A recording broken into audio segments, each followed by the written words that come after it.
जी वही 3-4 जो महत्वपूर्ण फैक्टर्स है, जो एक तो पहला है कि नंबर ऑफ सीट्स जो बहुत इस बार ठीक-ठाक सीट्स है, 2000 सीट्स बीपीएससी की हिस्ट्री में पहला बार इतना सीट्स आया है।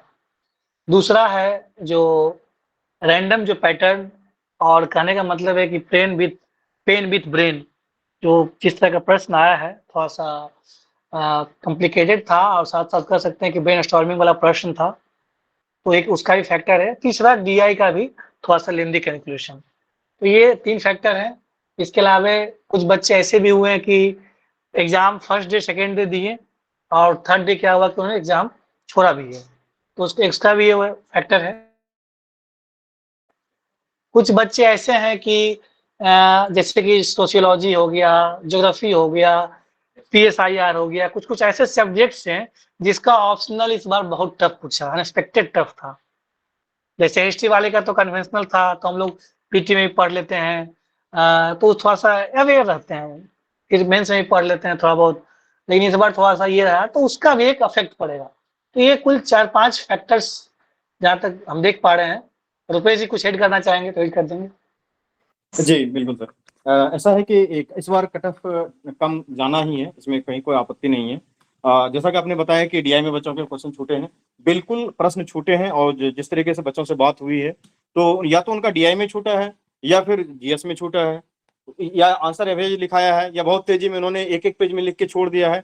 तो उसका असर जो मैं बार-बार कह रहा हूँ कि जीएस 1 पे 15 से 20 नंबर तो मिनिमम असर करने वाला है। तो 15-20 नंबर आप वहाँ से घटा लेंगे। 10 से 15 नंबर चूंकि इतनी बड़ी वैकेंसी के कारण जो कि आपने बताया उसके कारण आप घटा लेंगे। ज्योग्राफी में बच्चे काफी परेशान रहे हैं, काफी ज्यादा परेशान रहे हैं ज्योग्राफी ऑप्शनल वाले बच्चे, तो उनकी तो कॉपी ही चेक नहीं होनी है। और जो बच्चे फेल कर जाएंगे अनफॉर्चुनेटली तो उनसे भी आपको कुछ असर पड़ेंगे। और इसके बाद क्या है कि जो इस बार रैंडम तरीके से क्वेश्चन पूछे गए, खास करके जीएस 2 में बच्चों ने लिख तो दिया है कि आर्टिकल 370 के बारे में लिखा है, लेकिन जो डिमांड था वो डिमांड उन्होंने नहीं पूरा कर पाया है। और जिस तरीके से साइंस एंड टेक में जो दिया गया है आपका क्या कहते हैं ये short answer question, geology type के क्वेश्चन पूछे गए हैं। जो स्टेम वाला जो क्वेश्चन था कुछ बच्चों से बात हुई हमारी तो स्टेम सेल के बारे में उन्होंने चर्चा कर दिया, जी नहीं, वो साइंस टेक्नोलॉजी मैथमेटिक्स इंजीनियरिंग के बारे में चर्चा करना था, तो उन्होंने तो उसको इंटरप्रेट ही गलत तरीके से कर दिया। तो इन सब तरीके के क्वेश्चंस पे लेकर के जो है कि कट ऑफ तो कम जाएगा ही। जो डीएनए फिंगरप्रिंटिंग वाला सवाल था, फोरेंसिक विज्ञान क्षेत्र में कैसे मदद करता है, तो उन्होंने डीएनए फिंगरप्रिंटिंग के बारे में एक आध ही लिख पाया है। जो आपका साइबर क्राइम वाला बात था, तो साइबर क्राइम के सारे एस्पेक्ट्स को उन्होंने नहीं डिस्कस कर पाया है कि डॉक्सिंग होता है, फिशिंग होता है, स्मैशिंग होता है। वो सिर्फ ओटीपी वाला लिखने से आपका काम थोड़ा सा मार्क्स कम मिलेंगे उस तरीके से कि ओटीपी से भी साइबर क्राइम होता है, या फिर जो आज ये क्या कहते हैं वीडियो कॉल करके जो किया जाता है स्कैमर डिजिटल डिजिटल अरेस्ट किया जाता है। तो कहने का मतलब ये है ओवरऑल जो सर ने बताया कि एक तो पैटर्न का जो डिमांड है उस पे, और दूसरी चीज है कि जितने भी फैक्टर्स हमने बताए हैं ये सारे फैक्टर्स ऑलमोस्ट आप देख पा रहे होंगे और इसको अनुभवी कर पा रहे होंगे। तो जी कार्तिकेन जी, मैं एक और चीज और जो ऐड करता हूँ इसमें, जो प्रायद्वीपीय भारत का चट्टान और खनिज संसाधनों से अधिक समृद्ध वाला क्वेश्चन था, इस क्वेश्चन में आप जीएस 2 में देख लीजिए कि बच्चों ने बहुत अच्छे तरीके से नहीं लिख पाया है, इसका असर पड़ेगा। एक जो वो एलेवियल और एक सॉइल वाला क्वेश्चन पूछ दिया था, उसके लिए मखाना की खेती के लिए भी उपयुक्त स्थिति जो पूछी गई थी, आप समझिए कि ये क्वेश्चन कितना डेप्थ था, इसके ऊपर भी कटअप का कुछ ना कुछ तो असर करना ही है। और धारा 370 का मैंने चर्चा कर ही दिया, जब केंद्र में सरकार बदलती है तो राज्यपाल भी बदल जाते हैं। ये क्वेश्चन बिल्कुल ही पॉलिटिकल टाइप का था, इस पे आपको आंसर भी उस तरीके का करना था। ऐसा नहीं कि राज्यपाल की शक्ति है, विधायी शक्ति है, वित्तीय शक्ति है, प्रशासनिक शक्ति है, जुडिशियल शक्ति है, राज्यपाल की वो नहीं लिखने थे, कुछ बच्चों ने ये भी लिख के आए हैं। तो इसको देखिए। दूसरा बात, जो पीटी हुआ था, पीटी में क्या हुआ कि जो सामान्य जनरल कंपटीशन के बच्चे थे, जो वनडे कंपटीशन के बच्चे थे, वो बच्चे इस एग्जामिनेशन में पास कर गए, भारी मात्रा में पास कर गए हैं। और वो फर्स्ट अटेम्प्टर वाले बहुत दिख रहे थे। आप अपने जहां पे आपने एग्जाम दिया है वहां आपको ये चीज दिखता होगा कि कितने लोग फर्स्ट अटेम्प्ट वाले थे, तो उनसे नहीं संभल पाया है ये क्वेश्चन। तो ठीक है, वो लोग सारे प्रयास करेंगे, मैं किसी भी को भी जो कि डिमोटिवेट नहीं करना चाह रहा हूँ, मैं जो रियलिटी है वो फैक्ट में बताना चाह रहा हूँ कि कट ऑफ क्यों कम जाएगा, ये सब हमारे तर्क हैं। तो इस तरीके से जो है कि कार्तिकेन जी, हमको लग रहा है कि कट ऑफ बिल्कुल कम जाएगा। इस पे आपकी क्या राय है? बिल्कुल रुपेश जी, आपने सही बताया कि बहुत सारे जो फैक्टर्स हम लोग ने डिस्कस किया, और जैसा कि हम लोग पीटी में भी हम लोग प्रेडिक्ट किए थे मार्क्स जो on the basis of different factors, तो वो भी लगभग हम लोग का सही रहा था। क्योंकि उस कुछ अनुभव भी है और लंबे समय से इससे जुड़े हुए हैं, तो आइडिया है कि क्या बीपीएससी का ट्रेंड रहा है, क्या पैटर्न रहा है। और इस बार भी जो आप 69 में जैसे प्रमित ने एग्जाम दिया है, कितना कट ऑफ रहा था प्रमित? 466 था ना शायद, 466 था जी सर, जी प्रमित। सर, 466। यस सर, लेकिन उसमें हाँ, एफएओ भी था, हम लोग का अलग था, और 337 मैं जनरल पे आऊंगा, जनरल से सारा ये क्लियर हो जाएगा। जनरल 466 466 था था। सर।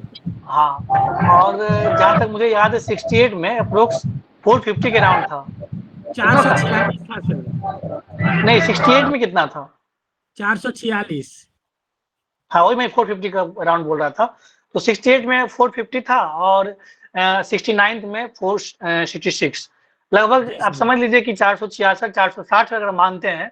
तो इस बार जो कटअप जो जाएगा, अगर जैसे कि डीआई का हमने 15 नंबर घटा लिया, फिर आपका जो रैंडम प्रश्न आए, तो रैंडम प्रश्न आने के कारण उसका भी जो क्वालिटी कंप्रोमाइज होगा उसका 10 नंबर, कुछ जो क्वेश्चन जो छूट गया है उसके कारण, तो कुल मिलाकर के अगर हम कितना भी कम करें तो 30, और जो सीट्स तो बढ़ा हुआ 30-35 नंबर, तो कहीं से मतलब कोई दिक्कत नहीं होने वाला कटअप था।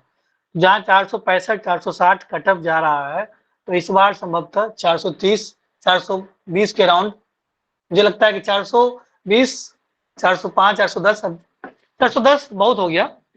रुपेश जी, आप बताइए क्या कहना चाहेंगे? जी, मैं इसमें एक आध फैक्टर और ऐड करना चाहूंगा। जो आप बता रहे थे कि 415 420 के आसपास, तो ये कोई अतिशयोक्ति नहीं है, क्योंकि कार्तिकेय जी आप भी जानते हैं कितना सीट आया है इस बार, तो इसके कारण कटअप तो कम जाएंगे ही। मैं एक आध क्वेश्चन के बारे में और चर्चा कर लेता हूँ, उसके बाद मैं आपको बताता हूँ कि क्या स्थितियां रहने वाली है। जैसे कि भारत में वर्तमान में जाति एक सामाजिक घटना नहीं रह गई है, बल्कि यह एक राजनीतिक घटना बन गई है। इस कथन से आप सहमत हैं? तो वो जो राजनीति में जातिवाद था उसको चर्चा किया है बच्चों ने, वो नहीं करना था। इसको किस तरीके से जो है कि जातिगत वोट बैंक को लेकर के टैकल करना था इस क्वेश्चन को, तो इस पे थोड़ा सा चर्चा है। उसके बाद जो है कि गठबंधन की राजनीति को लेकर के जो जीएस1 में सवाल पूछे गए थे, और जीएस1 के सवाल को तो बच्चे ने अच्छे से टैकल किया ही है। और आपका एक सवाल जो है कि भारत के 4 सबसे बड़े महानगरीय जो शहर क्षेत्र हैं उसके आसपास जो ऑटोमोबाइल उद्योग के विकास पे चर्चा करना था, ये क्वेश्चन थोड़ा सा बच्चों से जो है कि नहीं हो पाया है अच्छे से। और उसके बाद एक जो ये जलोढ़ और क्या कहते हैं पड़ोर पुरोड़ मिट्टी जो द्विलिवियल साइल पूछ दिया गया था, इस पे तो बिल्कुल भी जो है कि ठीक से बच्चों ने चर्चा नहीं कर पाया है।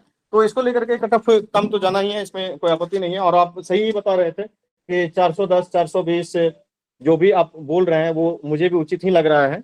तो आई थिंक किसी के पास आना चाहिए, तो 420 प्लस माइनस फैक्टर आप करके आप कटअफ को देख सकते हैं, उससे ज्यादा तो जाने के चांस नहीं है। जी कार्तिकेय जी। क्या बताइए आप लोग क्या सर। और कहना साइंस चाह और रहे हैं? टेक में, साइंस और हाँ, टेक में सब कोई 5 क्वेश्चन सोच के चल रहा था, शॉर्ट में 6 क्वेश्चन आ हाँ, गया, 6 बिल्कुल। 6 नंबर का, जहाँ वो भी एक्सपेक्टेड, फैक्टर जैसे है। मैं बताया भी था कि एक्सपेक्टेड आप 45 मिनट्स लेंगे साइंस एंड टेक में, क्योंकि उसमें एक क्वेश्चन लिखना होता है, बाकी 5 शॉर्ट क्वेश्चन लिखने होते हैं।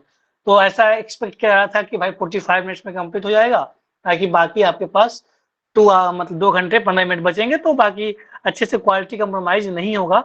लेकिन ऐसा हुआ कि जहाँ 45 लगना था उसमें भी 55 मिनट्स लगे हैं, क्योंकि एक क्वेश्चन बढ़ गया।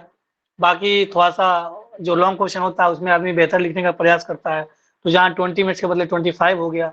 तो कुल मिलाकर के ओवरऑल समय टाइम टेकिंग लिया है, तो जो 15 मिनट का जो मार्जिन था वो कहीं बचा नहीं है।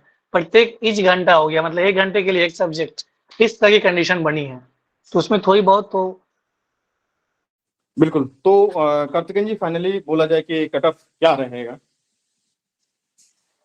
कटअप जैसा आप बता रहे हैं कि 420 प्लस माइनस वही 5, वही रहना चाहिए। अब उसी के अकॉर्डिंग मान लीजिए अलग अलग जो कैटेगरी है, ओबीसी है, फीमेल का है, तो फीमेल का 10-15 नंबर आता है। तो एज एक्सपेक्टेड जो जितने भी अनुभव, जितने फैक्टर्स हैं, तो उस हिसाब से मुझे लगता है कि वही 420 प्लस माइनस रहेगा।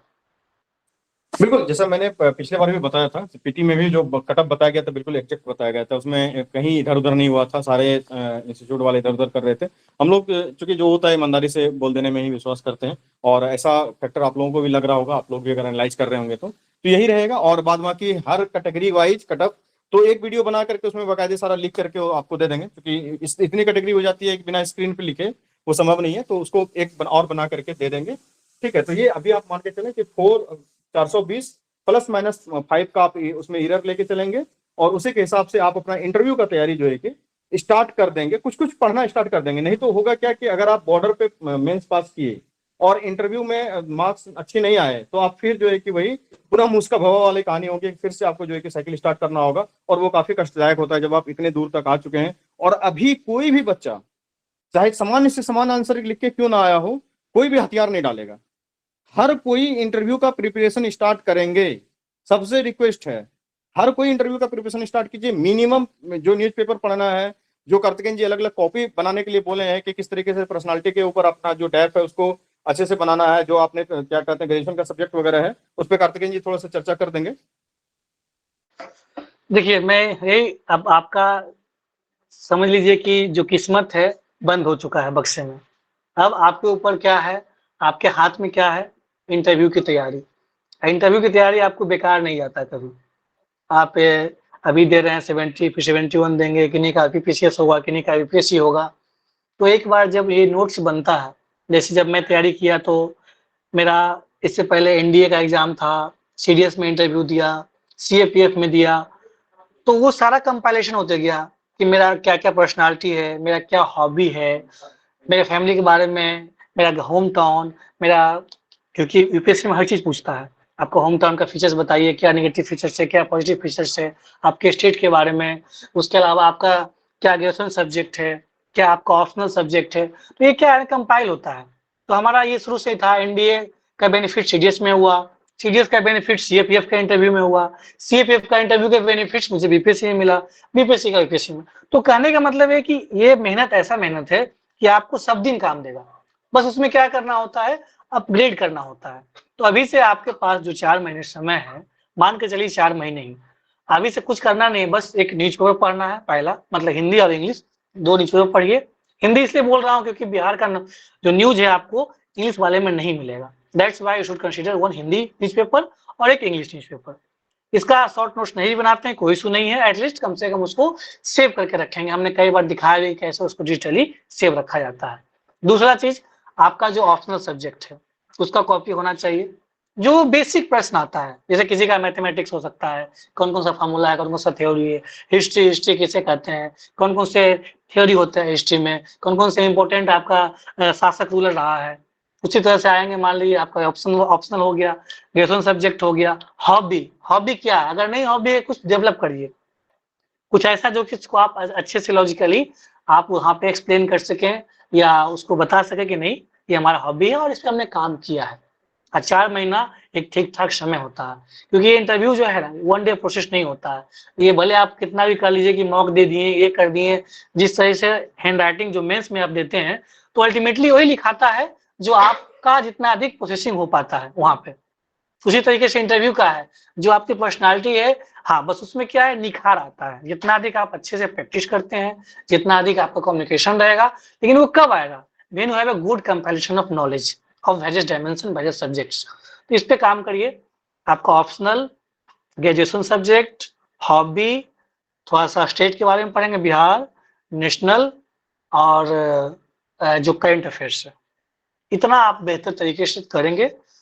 बाकी जो एडमिनिस्ट्रेशन का जो होता है प्रेफरेंस, हॉबी प्रेफरेंस, हम लोगों ने क्लास लिया भी है और ले भी लूंगा। बाकी उसमें कौन कौन सा प्रेफरेंस होना चाहिए, क्या उसका फंक्शन है, क्या फंक्शनरीज है, वो हम लोग अच्छे से चर्चा करेंगे। लेकिन एटलीस्ट जो आपके हैंड में 5-6 चीजें, इस पे जरूर काम करें। बाकी पोस्ट प्रेफरेंस और उसका क्या क्या वर्क एंड रोल है वो हम बता दिए।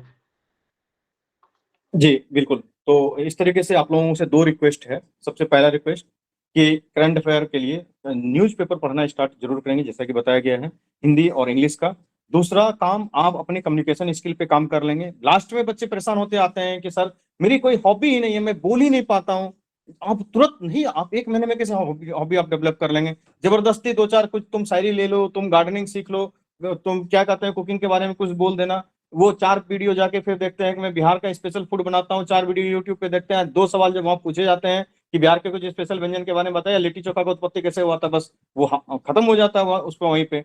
सर मैं पेंटिंग करता हूँ, तो पेंटिंग के बारे में आपको डिटेल में पढ़ाना पड़ेगा कि मधुबनी पेंटिंग है, चाहे क्या कहते हैं मंजूषा पेंटिंग है, चाहे पटना कलम है, आपको अच्छे से उसको आना चाहिए। तो आप ज्यादा समय मत दीजिए, लेकिन 1-8 घंटा रोज दीजिए इस पे, हॉबी के लिए और क्या कहते हैं कम्युनिकेशन स्किल सुधारने के लिए। कुछ बच्चे स्टार्टिंग में जब मॉक लेना स्टार्ट करते हैं, क्योंकि मैंने कई सारे सफल जो है कि इंटरव्यू के क्लासेस को कंडक्ट करवाया हूँ, इसलिए मैं ये बोल पा रहा हूँ कि बच्चे लास्ट में किस मामलों को लेकर के परेशान होते हैं।